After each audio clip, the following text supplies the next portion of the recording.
Greetings and welcome back to room 303 in our Talks with Walt, as we are calling our readings through the deathbed edition of Walt Whitman's Leaves of Grass. We are in the classic Song of Myself, now in passage number 2. Some have seen Song of Myself as maybe easily, not so easily, divided into sections that sometimes are thought of as 3. It won't shock us. Whitman, a great lover of his Augustine, will often play around with his trinities. And some will see sections 1 through 5 as that first movement, as we might think of it. I like to think of it almost as a 4-movement, though, poem, where the first section is, we've already covered it, is kind of the introduction, and then 2 through 5 is kind of a unit unto itself, with 6 through 8 being the second movement, and then, of course, 9 through 15, the final movement. Now, I mentioned the earlier lecture, the assumption,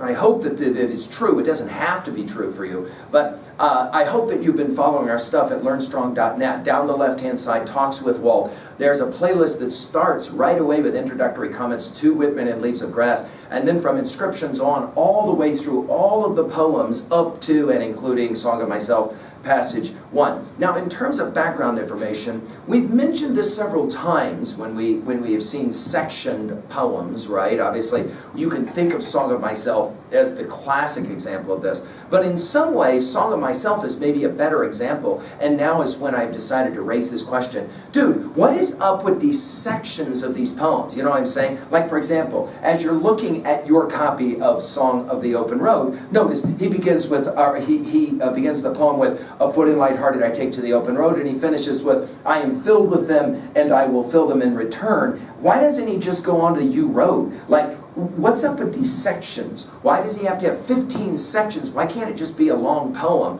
without all these sections? And I think there's obviously several answers to this. One has to do with just simply composition and the way he built these poems. They often were built in his notebooks, and it's interesting to study those notebooks for this reason. They were built often in very piecemeal ways, as we talked about even in Salut, that there's not even a section there because it was taken out and put somewhere else in Leaves of Grass, and he just skipped section 9 type of thing. So there's all kinds of compositional answers to this question. I think, though, he's also saying something important to us, that out of the many comes the one.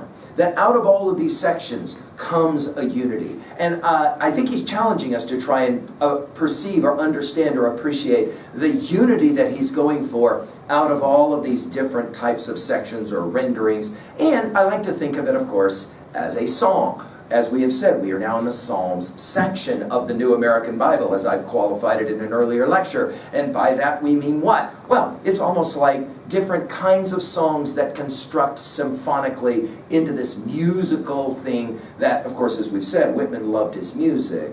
With all that in mind, let's now turn to passage 2, and as we are often wont to do, we'll read it, and then obviously we'll exegete at our 3 levels of reading. What does the text say? What does it mean? How can we relate?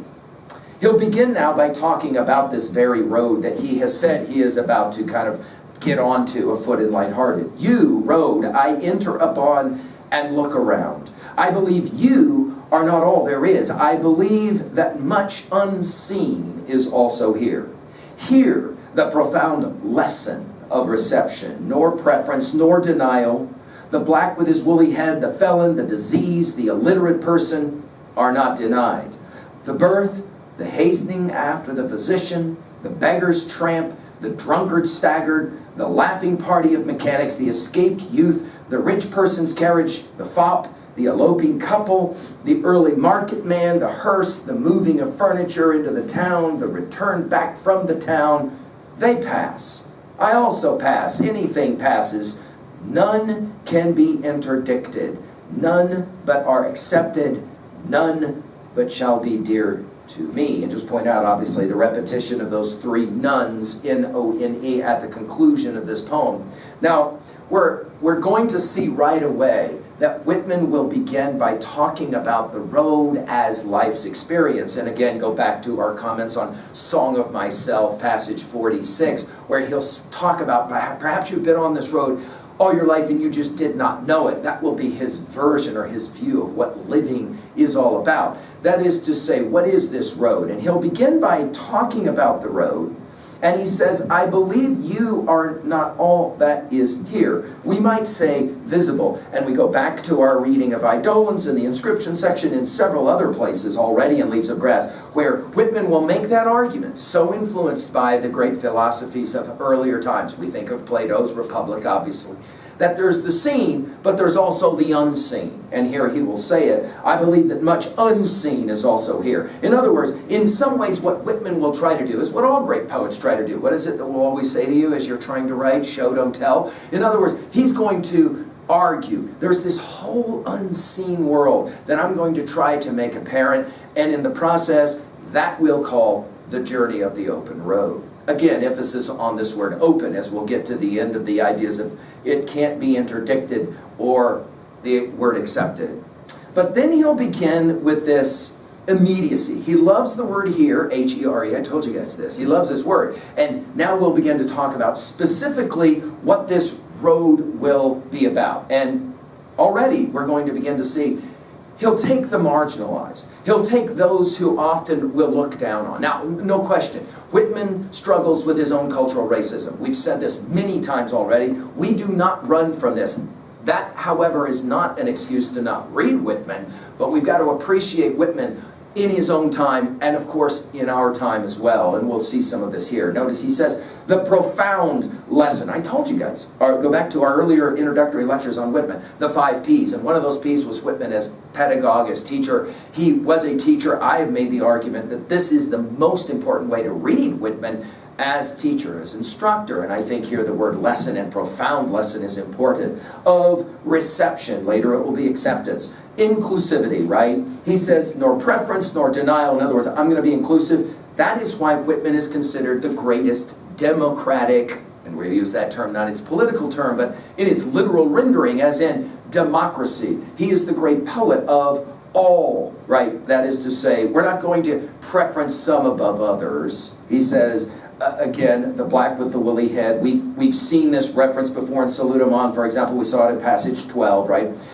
The felon, it's Whitman who talks about, there are people who are imprisoned and they need our acceptance and our love, even though they've done terrible things. And this will be for Whitman a central issue. Of course, think about it. Whitman will recognize as well, there will be readers, especially after the Civil War, who will say, well, you can lump all those crazy Confederates in as felons as well. I mean, they were treacherous, they were treasonous to the Union, all of that.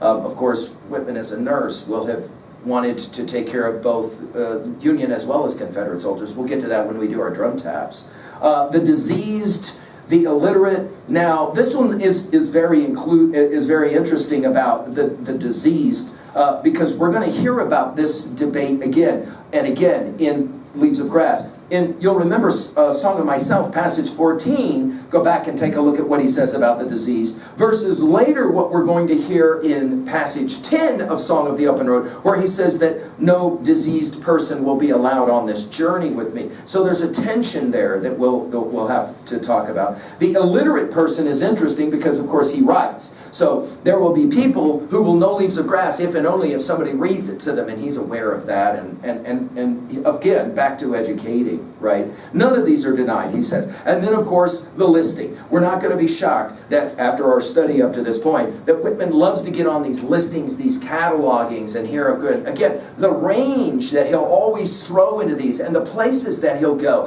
and the leaps that he will make from one image to the next is quite compelling. And of course, I'm not going to do it now, but you obviously are going to be tempted to say, oh yeah, I remember these are echoes that come back. And again, as we've talked about the musical quality of Leaves of Grass, we'll see it here. The birth, we've seen this before. The hastening after the physician, it's odd to us to think that often, most of the time, right? We don't have hospitals yet in the technical sense of the word. The doctor came to you. So if a woman was going to have a baby, then somebody had to go get the physician or the doctor or the midwife or whatever. And then he uses the word tramp with beggars. The beggars tramp, obviously afoot and lighthearted. I take to the open road. This word tramp is a fascinating word in Leaves of Grass. The drunkards stagger, a different kind of walking. The laughing party of mechanics takes us obviously to inscriptions, and I hear America singing. The escaped youth, it is interesting, the word escaped.